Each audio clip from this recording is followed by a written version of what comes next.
नमस्कार, TV9 digital में आपका स्वागत है। मैं हूं कार्तिकेय शर्मा और आज हम बात करेंगे बीजेपी नेताओं की समाजवादी दौड़। जी हां, कहने का मतलब है कि चुनाव खुला, चुनाव आयोग ने प्रेस कॉन्फ्रेंस की और फिर जिसे कहते हैं कि जो चुनावी हवा है वो धीरे धीरे धीरे धीरे लोगों के सामने आने लगी।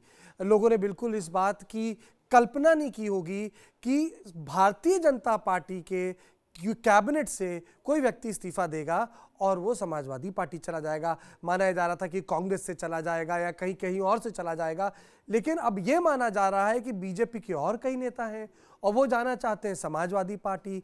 और भारतीय जनता पार्टी के 2017 में 300 से ज़्यादा विधायक मिले थे, उनकी सरकार दिल्ली में है। तो कहने का मतलब है कि उल्टा हो गया यूपी में, भगदड़ बीजेपी में हो गई। और इस पर बात करने के लिए मेरे सहयोगी ब्रजेश पांडे मौजूद हैं। तो ब्रजेश, पहले तो ये बताइए, सोचा था भगदड़ कहीं और होगी और हो गई कहीं और, तो क्यों हो गई? कार्तिकेय जी, आप एविड इलेक्शन वॉचर हैं, तो कायदे से कल से ही यूपी के चुनाव में प्रॉपरली गर्माहट आई है। जो अभी तक देख रहे थे वो एकदम अरिथमेटिकल था कि एक छोटे दल के, छोटे कास्ट के लोगों ने किसी पार्टी के साथ अलायंस कर लिया, किसी और जाति के बड़े नेता ने अलायंस कर लिया और उसको लेके तमाम गणितीय आप संभावनाएं तलाश रहे थे। लेकिन जो राजनीति में यूपी की जो गर्माहट आई वो कल आई, जब स्वामी प्रसाद मौर्य ने चिट्ठी लिखी और कहा कि वो भारतीय जनता पार्टी छोड़ रहे हैं क्योंकि गरीबों की, दलितों की और पिछड़ों की उपेक्षा हो रही है। कोई और आदमी होता या कोई और 2, 4, 6, 8 विधायक होते तो ये बहुत ही नॉर्मल प्रक्रिया के तौर पे मैं देखता, क्योंकि चुनाव के टाइम पे बीजेपी का ट्रैक रिकॉर्ड रहा है। यदि आप देखें नरेंद्र मोदी के रिजीम में कि उनका एंटी इनकम्बेंसी बीट करने का सबसे ट्राइड एंड टेस्टेड फॉर्मूला रहा है कि 30-35%, 40% लोगों के टिकट हटा दो। गुजरात में पूरी कैबिनेट बदल दी कि जो नया आदमी आएगा वो उतना एंटी इनकम्बेंसी नहीं झेलेगा, लेकिन ये हटाते थे, लोग नहीं छोड़ के जाते थे। स्वामी प्रसाद मौर्य जो जिस कद का नेता है, स्वामी प्रसाद मौर्य जिन जिन पॉकेट्स में इन्फ्लुएंस रखते हैं, और जो सबसे बड़ी अभी तक की बीजेपी का आप कोई भी नैरेटिव सुनिए, उसमें एक सबसे इंटरेस्टिंग लाइन आपको हमेशा मिलेगी, नॉन यादव ओबीसी। तो ये जो नॉन यादव ओबीसी वाला एंगल है, इसमें स्वामी प्रसाद मौर्य का कद काफी बड़ा है। और उनको जाने के बाद अभी जिस तरह से लगातार जो नाम सामने आ रहे, रीता बहुगुणा जोशी जो एक ब्राह्मण लीडर है, बहुत बड़ी ब्राह्मण नेता नहीं है लेकिन एटलीस्ट एक सिंबल जरूर है जो इस वक्त भाजपा के साथ है, उन्होंने खुल के कह दिया कि स्वामी प्रसाद मौर्य का जाना हमारे लिए काफी क्षति देगा। तो मैं पहले चाहूंगा कि वो बाइट हम प्ले कराएं और आप सुनिए कि रीता बहुगुणा जोशी ने क्या बोला, और ध्यान से सुनिएगा क्योंकि कहीं ऐसा नहीं लग रहा कि नाराज हो रही हैं और बोल रही हैं क्यों छोड़ के चले गए। सुनिए बाइट आप।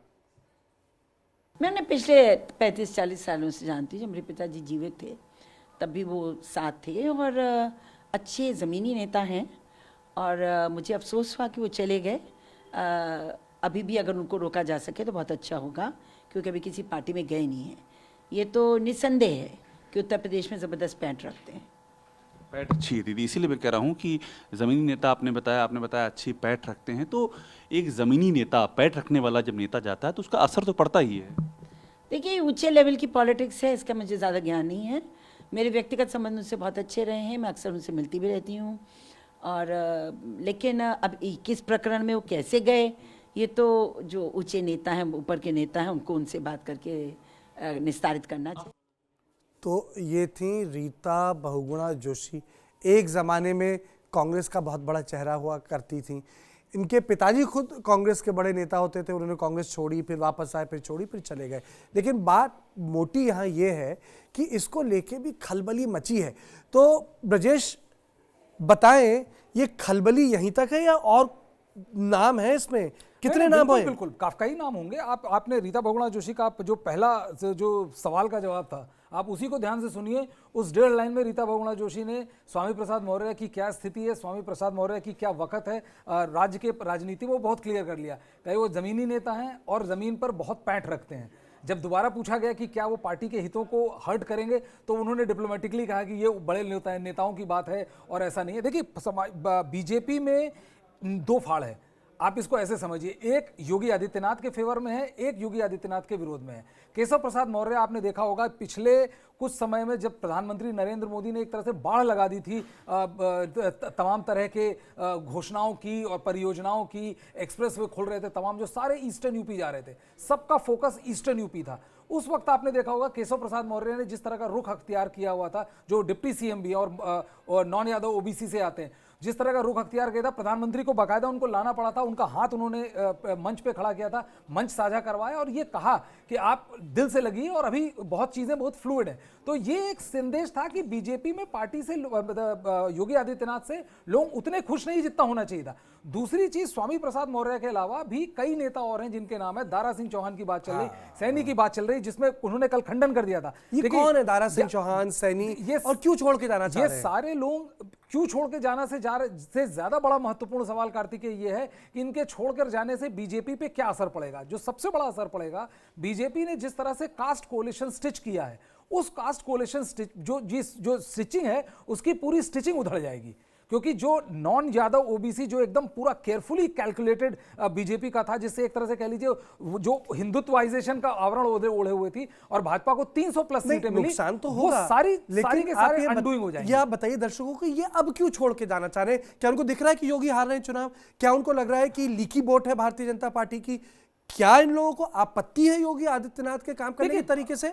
देखिए, इस वक्त दो चीज होती है। एक तो होता है जैसा आपने बोला कि जब पार्टी कोई जिस पार्टी में इतने बड़े पद पे रहे और एकदम छोड़ के चुनाव के आसपास जाए, तो सबसे पहला ऑब्वियस मैसेज ये जाता है कि उनकी खुद के अंडरस्टैंडिंग में चीजें पार्टी के लिए एकदम बेहतर नहीं है। उनको लगता है कि यदि हम भारतीय जनता पार्टी के फेवर के उसमें चुनाव लड़ेंगे तो हमें उतना, ये थोड़ा दबाव की भी राजनीति, अपना सिस्टम फिट नहीं है, अपना सिस्टम फिट नहीं है, और दबाव की भी राजनीति हुई। आप चाहते हैं कि आपके मैक्सिमम से मैक्सिमम आपके चाहने वाले, आपके बेटा बेटी, आपके जितने करीबी लोग हैं, उन सबको टिकट मिल जाए और ये दबाव की राजनीति काम कर जाए, लेकिन वैसा हो नहीं रहा है। और जिस तरह से ये चीजें बाहर आ रही हैं, और सबसे मजेदार चीज कि जैसे स्वामी प्रसाद मौर्य हैं, वो ईस्टर्न यूपी में भी अच्छी खासी, ईस्टर्न यूपी उनका ओरिजिनल कोर वोट बैंक है। तो आप ये समझिए कि ईस्टर्न यूपी को लेकर बीजेपी सबसे ज्यादा सशंकित है। ईस्टर्न यूपी में ही सारे महारथी हैं और ईस्टर्न यूपी पे ही पीएम मोदी की सबसे ज्यादा अभी तक का जो हुआ है, सबसे ज्यादा जो प्रोजेक्शन है वो ईस्टर्न यूपी का। मैं ब्रजेश बार बार इसलिए पूछा, देखिए ये जो स्वामी प्रसाद मौर्य है, ये तो देखिए ये तो प्रत्यक्ष जैसे हो गया।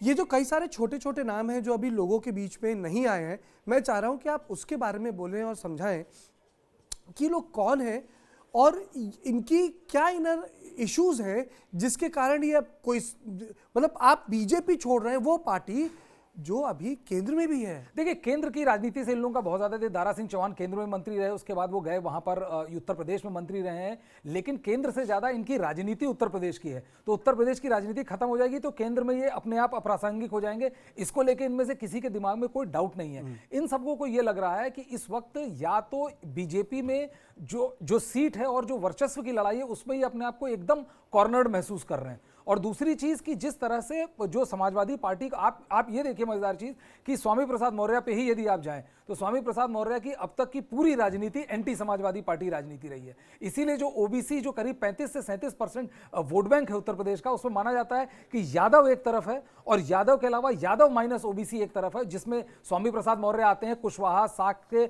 और कोयरी, इन पूरे इनका जो जातीय कोलिशन है। लेकिन इसके बावजूद यदि ये दोनों एक होने की बात कर रहे हैं तो ये अपने आप में कास्ट कैलकुलस के तौर पे ये बड़ा इंप्रेसिव और बहुत ही इंटरेस्टिंग। क्या ये कहना ठीक होगा कि आने वाले वक्त में, जैसे आज अखबारों में रिपोर्ट किया, मैं दर्शकों को बताना चाहूँगा, ये ऐसा नहीं कि यहाँ बैठ के कैमरे के सामने बैठ के 4-5 नाम गिना लिए, आज दिल्ली के अखबारों में बाकायदा फ्रंट पेज हेडलाइन है, चाहे अंग्रेजी के हों या हिंदी के, कि भारतीय जनता पार्टी के आने वाले दिनों में, यानी आगामी दिनों में 4 से 11 विधायक पार्टी छोड़ सकते हैं।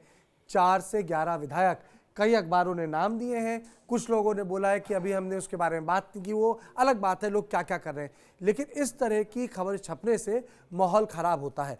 तो मैं इसलिए लौट के उसी चीज़ पे आना चाहता हूं कि जब ये ऐसे छोटे विधायक जो कह रहे हैं जो केंद्र की राजनीति में कोई मायने नहीं रखते हैं क्योंकि उनकी राजनीति राज्य तक है, रोकने का प्रयास क्यों नहीं हो रहा? देखिए, रोकने का प्रयास निश्चित तौर पे हुआ होगा, रीच आउट हुई होगी। जब कई बार राजनीति क्या होती है कि आपको वो देखने में आसान लगती है, लेकिन जब आप जो डिसीजन लेते हैं वो बहुत ही कोल्ड और कैलकुलेटेड डिसीजंस होते हैं, जिसका जो एकदम आर पार वाला सिनेरियो होता है उसमें इफ और बट वाला एंगल बहुत कम होता है। जब इनको लगने लगा कि एक लिमिट के बाद सिचुएशन नहीं, भाई इनकी बेटी बीजेपी में एमपी है और स्वामी प्रसाद मौर्य की बेटी ने धर्मेंद्र यादव को हराया, जो और बदायूं से हराया, जो धर्मेंद्र यादव का सिटाडेल है, उनका गढ़ माना जाता है, समाजवादी पार्टी का गढ़ माना जाता है। तो आप समझ सकते हैं कि राजनीतिक रूप से ये लोग भी इतने हल्के नहीं है। ऐसे में ये समाजवादी पार्टी की तरफ जा रहे हैं तो जो पहला परसेप्शन दे रहा है वो परसेप्शन स्ट्रेट ये है कि सारी चीजें ठीक नहीं है बीजेपी की। हाँ, इसमें एक चीज मैं जरूर कैविएट ऐड करना चाहूंगा कि यदि आपने बंगाल का भी चुनाव देखा होगा तो बंगाल के चुनाव में ये जरूर था कि जैसे ही ममता बनर्जी के खिलाफ बीजेपी ने एकदम लड़ाई चालू की तो उसके बाद एक के बाद एक सारे बड़े विकेट धड़ाधड़ गिरने लगे। शुभेंदु अधिकारी आ गए, राजीव सिंह आ गए, तमाम बड़े नेता बीजेपी ज्वाइन करते रहे, लेकिन जो एंड रिजल्ट आया वो कंप्लीटली डिफरेंट था। तो ये एक एंगल है, लेकिन यही एक यार्डस्टिक होगा यूपी की पॉलिटिक्स को देखना। इसमें अभी काफी समय है और काफी पेज भी है। तो मतलब आप ये कह रहे हैं कि आने वाले टाइम में अगर और विधायक छोड़ के जाएं तो हमको बिल्कुल भी अचंभित नहीं होना चाहिए। बिल्कुल। अच्छा, ये बात सही है कि बीजेपी ने 50 से ज्यादा सीटें 2017 में जो बाहर की पार्टी से लोग आए थे उनको दी थी। आपने बहुत सही सवाल पूछा कार्तिक, मैं एकदम इसी पे आने जा रहा था। हम लोगों ने, मैंने इस पे स्टोरी की थी। हुआ क्या था कि जब उस वक्त हम लोग यूपी के टाइम पे चर्चा हो रही थी तो एकदम से एक जो बीजेपी के अंदर काफी रिवोल्ट के टाइप की सिचुएशन आई कि बाहर से आए लोगों को करीब 60 लोग ऐसे थे, 58 लोग करीब ऐसे थे जिनको बीजेपी ने टिकट दिया था। तो बीजेपी के एक बहुत बड़े नेता जो टिकट डिस्ट्रीब्यूशन में डायरेक्ट उसमें उनका हस्तक्षेप था, हम लोग उनसे मिलने गए, हम 2-3 पत्रकार उनसे मिलने गए। तो जो मैंने पहला सवाल पूछा कि सर जो आप दे रहे हो जिस तरह से हो रही, तो वो हंसे और कहे कि ब्रिजेश जिस तरह से राजनीति लगती है वैसी राजनीति होती नहीं है। कहा मुझे ये कहने में स्ट्रिक्टली ऑफ द रिकॉर्ड, इसलिए मैं उनका नाम नहीं ले रहा हूं, उन्होंने कहा मुझे कहने में कोई गुरेज नहीं है कि इन 58 सीटों पर हमारे पास एक कैंडिडेट ऐसा नहीं है जिसकी जीत की हम गारंटी दे सकें, इसलिए इन 58 सीटों पर हमने बाहर से कैंडिडेट लाए। तो बीजेपी के पास 2017 में उन 58, 60, 50 प्लस सीटों में कैंडिडेट्स की कमी हो गई थी जिसकी वजह से दिया गया था। बहुत अच्छी बात बोली। और वक्त की कमी, मुझे बार बार बोला जा रहा है वक्त की कमी है, इसलिए मैं इस बातचीत को यहीं सीमित कर रहा हूं क्योंकि इसका एक सवाल था वो अगली बार मैं और ब्रजेश आएंगे उनके तमाम जवाबों को लेके। वो सवाल ये होता कि जिस तरीके से 58 सीटों पे कोई कैंडिडेट नहीं था क्योंकि जीत की गारंटी नहीं दे सकते थे, इसका मतलब है कि अखिलेश यादव के लिए भी एक चैलेंज होगा इतने सारे लोगों को एब्जॉर्ब करना और जो पार्टी में पहले से क्लेमेंट हैं उनके लिए अलग अलग इंटरनली जगह बनाना, क्योंकि वो भी एक बड़ी जद्दोजहद की बात होती है। लेकिन मोटी बात इतनी कि लोगों को लग रहा था कि भगदड़ विपक्ष के खेमे में है उत्तर प्रदेश में, पर हुआ उल्टा, भगदड़ योगी आदित्यनाथ के खेमे में मची है। तो आप देख रहे थे ब्रजेश मेरे साथ बीजेपी नेताओं की समाजवादी दौड़। तो ये थी हमारी खबर। देश और दुनिया की बाकी खबरों के लिए आप देखते रहें TV9 डिजिटल।